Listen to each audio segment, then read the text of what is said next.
पदार्थ एवं पदार्थ के समूह पाठ 2 कक्षा 6।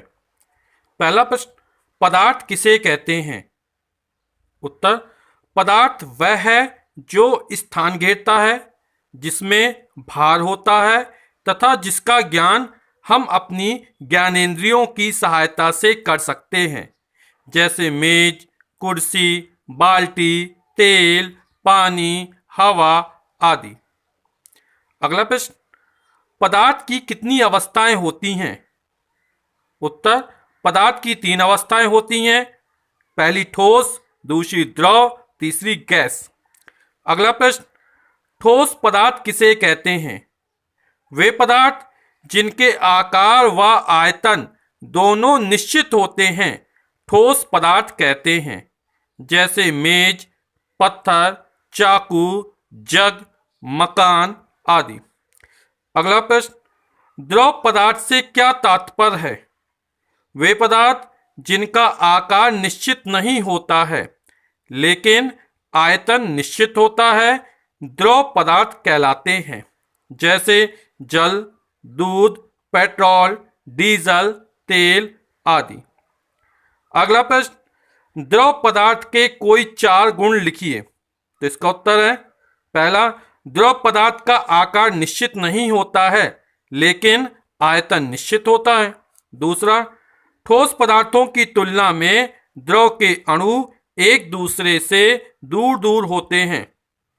तीसरा, द्रव पदार्थों के कणों में आपसी आकर्षण बल ठोस की तुलना में कम होता है। चौथा, द्रव पदार्थों की संपीड्यता ठोस पदार्थों की तुलना में अधिक होती है। संपीड्यता मतलब दबाना, कि किस पदार्थ को कितना ज्यादा संपीडित यानी दबाया जा सकता है, यानी अणु पास पास लाए जा सकते हैं। अगला प्रश्न, गैस क्या है? उत्तर, गैस वे पदार्थ हैं जिनका आकार व आयतन दोनों ही निश्चित नहीं होता है, जैसे वायु, oxygen gas, hydrogen gas, N2 nitrogen gas, CO2 यानी कार्बन डाइऑक्साइड गैस आदि। अगला प्रश्न, ठोस के गुण लिखिए। तो पहला है इसका, ठोस पदार्थ के आकार व आयतन दोनों निश्चित होते हैं। दूसरा, ठोस पदार्थों में कण अणु बहुत पास पास होते हैं। तीसरा, ठोस पदार्थों के कणों में आपसी आकर्षण बल बहुत अधिक होता है। चौथा, ठोस पदार्थों के कण अपने स्थान पर लगभग स्थिर होते हैं। पांचवा, ठोसों में संपीड्यता नगण्य होती है। अगला प्रश्न, गैस की विशेषताएं लिखिए। उत्तर, पहला, गैस का ना तो आयतन निश्चित होता है और ना ही आकार। दूसरा, गैस पदार्थों के कण अपेक्षाकृत बहुत दूर दूर होते हैं। तीसरा, गैस पदार्थों के कणों में आपसी आकर्षण बल नहीं के बराबर होता है। चौथा, गैस पदार्थों की संपीड्यता सबसे अधिक होती है। अगला प्रश्न, पारदर्शिता के आधार पर पदार्थ कितने प्रकार के होते हैं? उदाहरण सहित लिखिए। तो इसका उत्तर है, पारदर्शिता के आधार पर पदार्थ 3 प्रकार के होते हैं। पहला, पारदर्शी पदार्थ, दूसरा, पारभासी पदार्थ और तीसरा, अपारदर्शी पदार्थ। तो पारदर्शी पदार्थ वे पदार्थ जिनके आर पार देखा जा सकता है पारदर्शी कहलाते हैं। पदार्थ के इस गुण को पारदर्शिता कहते हैं, जैसे कांच, जल आदि। पारभासी वे पदार्थ जिनके द्वारा धुंधला या आंशिक रूप से आर पार देखा जा सकता है, वे पारभासी कहलाते हैं, जैसे तेल लगा कागज, घिसा हुआ कांच आदि।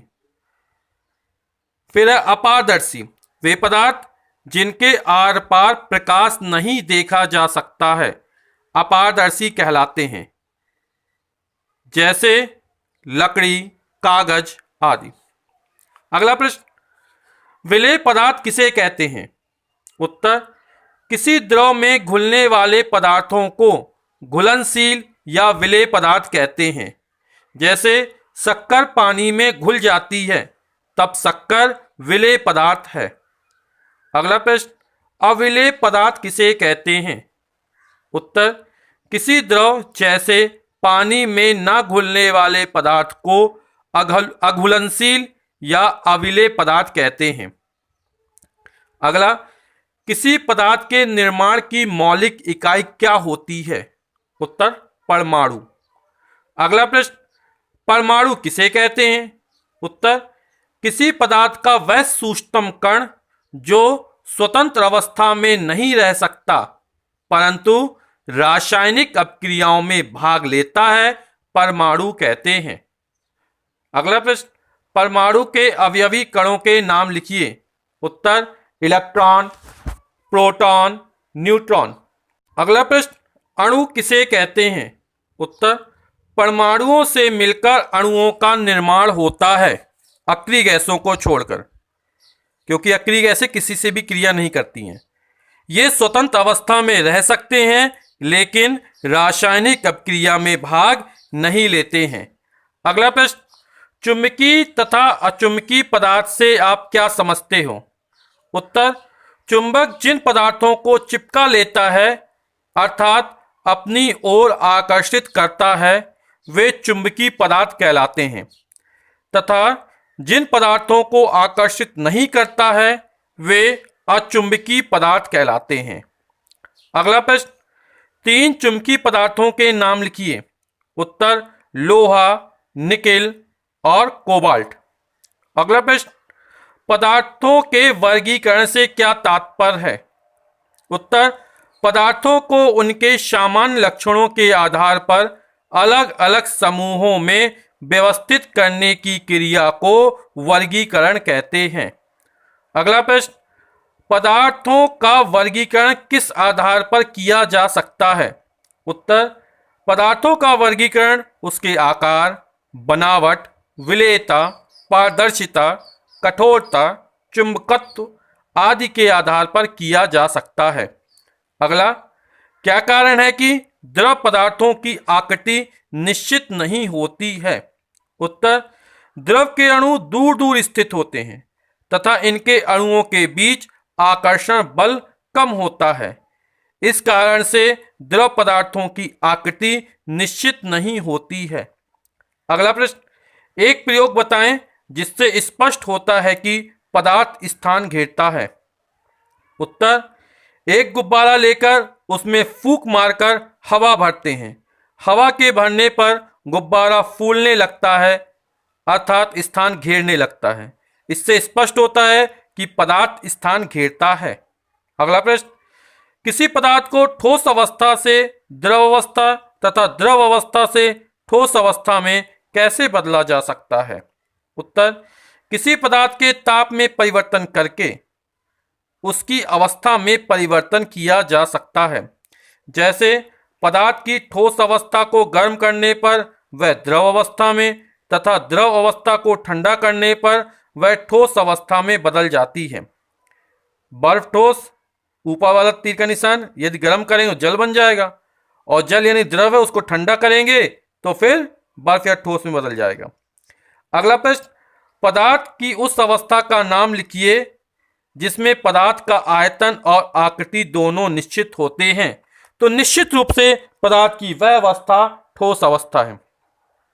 अब ये टेबल बनी हुई है ना, परमाणु के अवयवीकरण, आवेश, प्रतीक और खोजकर्ता का नाम। तो जो परमाणु होता है उसके अवयवीकरण इलेक्ट्रॉन, प्रोटॉन और न्यूट्रॉन होते हैं। इलेक्ट्रॉन नाभिक के बाहर चक्कर लगाता है तो इलेक्ट्रॉन पर आवेश कैसा होता है? ऋण आवेश होता है। इसका प्रतीक ई और इसके खोजकर्ता का नाम है सर जे थॉमसन। प्रोटॉन और न्यूट्रॉन दोनों परमाणु के नाभिक में स्थित होते हैं। प्रोटॉन पर धनावेश होता है, इसका प्रतीक स्मॉल पी से लिखा गया है। और प्रोटॉन की जो खोज करता है या खोज की है, ध्यान सुनिएगा, ये गोल्डस्टीन है। प्रोटॉन के खोजकर्ता का नाम गोल्डस्टीन है और ये जो प्रोटॉन नाम दिया है वो रदरफोर्ड ने दिया है। रदरफोर्ड ने इन कणों का नाम प्रोटॉन रखा है और ये जो प्रोटॉन की खोज करता है वो है गोल्डस्टीन। न्यूट्रॉन भी परमाणु के नाभिक पाया जाता है। और इस पर जो आवेश होता है उदासीन, मतलब कोई आवेश नहीं होता है। प्रतीक स्मॉल एन। और इसके खोजकर्ता का नाम है सर जेम्स चैडविक। सही विकल्प छांटकर अपनी उत्तर पुस्तिका में लिखिए। वर्गीकरण आवश्यक होता है वस्तुओं को व्यवस्थित रखने में। हाँ बिल्कुल, यदि वस्तुएं व्यवस्थित रखी जाएंगी तो उनको आसानी से जोड़ सकते हैं। वस्तुएं पदार्थों के गुणों को आसानी समझने हेतु, इसके लिए भी है। विद्यालय पुस्तकालय हेतु, बहुत सारी पुस्तकें उनको यदि उचित क्रम में रखा जाए यानी वर्गीकृत करके रखा जाए तो आसानी से मिल जाएंगी। यानी इसका उत्तर हो गया सभी हेतु। किसी द्रव को गर्म करने पर वह बदल जाता है। ठोस में, गैस में, जलवाष्प में अपरिवर्तित रहता है। तो जब द्रव को गर्म किया जाता है तब वह गैस में परिवर्तित होता है, और जब जल को गर्म किया तो वह जलवाष्प या गैस में परिवर्तित होता है। तो यहां द्रव है तो गैस में। गैस को किसी बर्तन में रखने पर वह उसकी तली में बैठ जाएगी, उसमें पूरी तरह से फैल जाएगी, उसकी केवल ऊपरी हिस्से में फैलेगी, उसको खाली कर देगी। तो गैस क्या न तो कोई निश्चित आयतन होता है और ना आकृति होती है, और जिस बर्तन में रखा जाता है उसी में पूरी तरह फैल जाती है, यानी उसमें पूरी तरह से फैल जाएगी। अगला है पदार्थ की निर्माण इकाई है। तो पदार्थ की जो निर्माण इकाई है वो परमाणु, इलेक्ट्रॉन, प्रोटॉन, न्यूट्रॉन। तो इसका आंसर है परमाणु। फिर है रिक्त स्थानों की पूर्ति कोष्टक। यहां पे रिक्त स्थान भरने हैं यहां खाली जगह पर, है ना। तो ठोस का जो आकार होता है वो कैसा होता है? निश्चित। ठोस की आकृति और आकार दोनों कैसा होता है? निश्चित होता है। अगरबत्ती की सुगंध गुण के कारण फैल जाती है, और ये जो गुण है वो गुण हमारा कहलाता है गैसी गुण। गैसी गुण के कारण ही ये पूरे में फैल जाती है। पानी में घुल जाता है। पानी में बहुत सारी चीज घुल जाती हैं। शक्कर भी घुल जाती है, चॉक पाउडर भी घुल जाता है, नमक भी घुल जाता है। तो शक्कर पानी में घुल जाता, नमक पानी में घुल जाता है ना। और भी लिख सकते हैं जो आपको सुविधाजनक हो। तो नमक पानी में घुल जाता है।